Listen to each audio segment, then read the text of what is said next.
पढ़ाने जा रहा हूँ वो है माध्य। माध्य में आपको 3 विधि के बारे में नॉलेज होना चाहिए, प्रत्यक्ष विधि, काल्पित विधि और पग विचलन विधि। तो हम चलते हैं पहले 2 प्रोसेस पे अभी हम बताते हैं। सबसे पहला इजी मेथड है प्रत्यक्ष विधि, जिस पर आधारित आप क्वेश्चन अगर बनाना चाहोगे तो क्वेश्चन नंबर 2, 4, 5, 6, 7 आपसे बन जाएगा।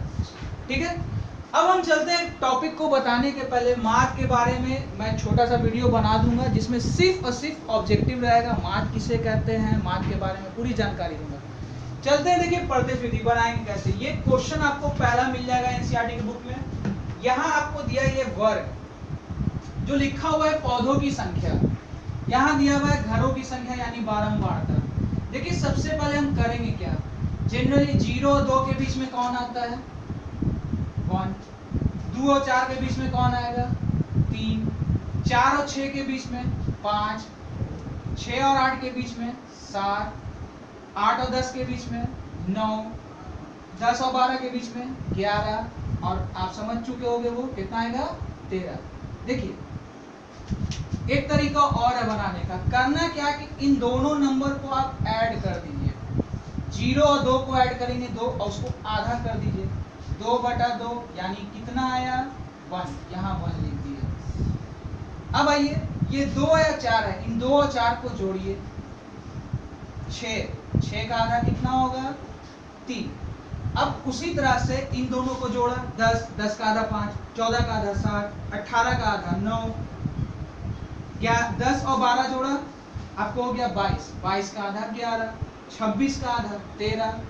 अब आते हैं बारंबारता, इसको सीधा लिख देना उसी तरह से जैसे है, 1, 2, 1, 5, 6, 2, 3।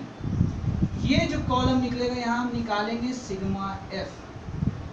सिग्मा का काम इन सब को जोड़ के लिए करते हैं। सिग्मा कहते हैं ग्रीक की वर्णमाला का ये अक्षर है, जैसे आपने देखा होगा ए, ये अंग्रेजी का वर्णमाला का अक्षर अल्फाबेट है।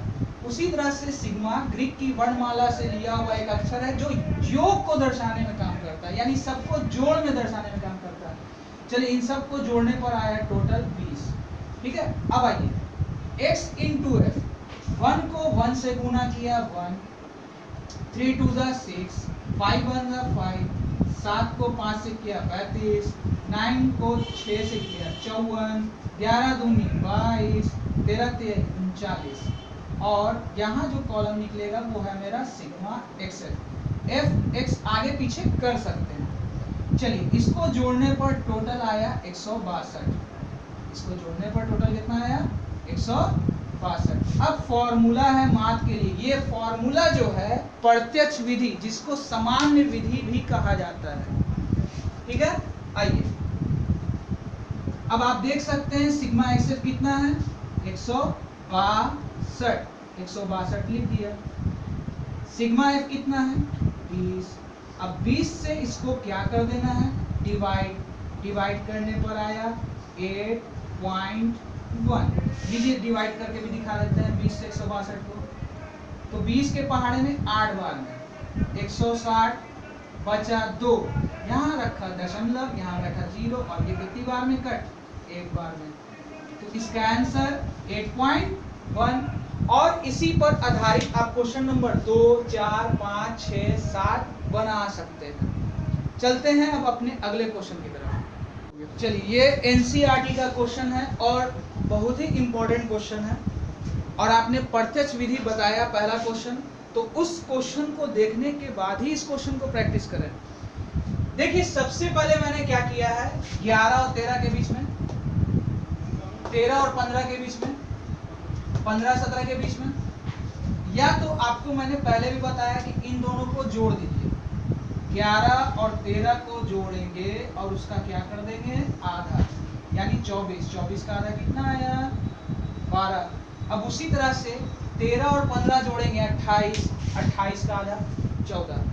अब देखिए सब में एक चीज सेम है तो डिफरेंस दो का रखते हुए चलेगा। इसको हमने निकाला वर्ग चिन्ह। वर्ग चिन्ह का फॉर्मूला होता है उस सीमा प्लस निम्न सीमा बटा 2। देखिए अब यहाँ पर बारंबारता जैसे थी वो मैंने यहाँ लिख दी ताकि टाइम बर्बाद ना हो।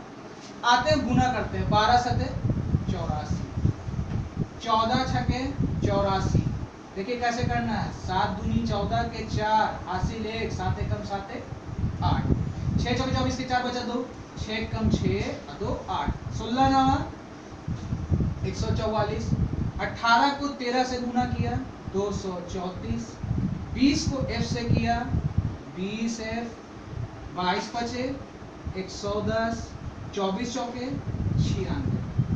अब इन सब को जोड़ना है, तो देखिए जोड़ेंगे तो ये ध्यान देना है कि सारा नंबर ऐड करना है। पहले ऐड कर लीजिए, 7 6 13, 13 26, 9 35, 5 40, 4 44, 44 प्लस f, ये ना कि 44 f लिख देंगे, हम जोड़ रहे हैं, गुना नहीं कर रहे हैं, 44 प्लस f। अब इसी तरह से इन पूरे नंबर को ऐड करेंगे, देखिए इस पे टिक मार रहा, उन नंबर को मैं ऐड कर रहा हूं, इसको ऐड करने पर ये आया 752, और किसको जोड़ना है 20 f, यानी जोड़ने पर आया 752 प्लस 20 f। चलिए मार्क कितना दे रहा है, यहां रख देंगे 18। सिग्मा xf आप देख सकते हैं 752 plus 20f, sigma f 44 plus f। अब हम चलते हैं इसी क्वेश्चन को ऊपर यहाँ पर बताते हैं एक्सप्लेन करके। देखिए इसके नीचे छिपा हुआ है 1 हिडन है। अब हम क्या करेंगे, यहाँ कैचिया गुना करेंगे, क्रॉस मल्टीप्लिकेशन जिसको हम शायद बोलते हैं, ठीक है। आइए इसको इससे 18 को किससे 44 प्लस f से, इसको ब्रैकेट में लेके आ जाइए, 44 प्लस f से, इसके नीचे 1 छिपा है, तो 1 से किसी को भी गुना करते हैं, आप जनरली जानते हो, ठीक है। आइए 1 को 2 से गुना करते हैं 2 होता है, 1 को 3 से गुना करते हैं, तो 1 को इतने से गुना करेंगे तो जस का तस रहेगा, 752 प्लस 20 है। आइए अब देखिए करना क्या है, 18 को 44 से गुना करेंगे, 18 चौका होता है 72, 72 72 हम नीचे का मिला के कैलकुलेट करते हैं तो ये आया 792। 18 को 44 से गुना किया है, 18 को 44 से गुना किया 752, फिर इस 18 को किससे गुना किया f से, यानी 18, ठीक है। 752 प्लस 20f जैसे था वैसे रख दिया। अब देखिए मैं कर क्या रहा हूं, नंबर में देखा 792 बड़ा है, 752 छोटा है, हम इसको इधर लिया है, तो 792 में से 752 यानी 752 को घटा दे रहे हैं, f वाले को एक जगह 20f माइनस 18f, ठीक है। अब आइए 792 में से 752 को घटाइए, क्या बचा 40, 20 में से 8 गया, 20f में से, मान लीजिए आपको नहीं समझ में आ रहा है, 20 फिश में से 18 फिश को घटा दीजिए, कितना बचा 2। अब 2 के टेबल से आप जनरली जानते हो ये कितनी बार में कटेगा 20 बार में, इसलिए f का वैल्यू कितना आया 20। चलते हैं अब अगले क्वेश्चन की तरफ।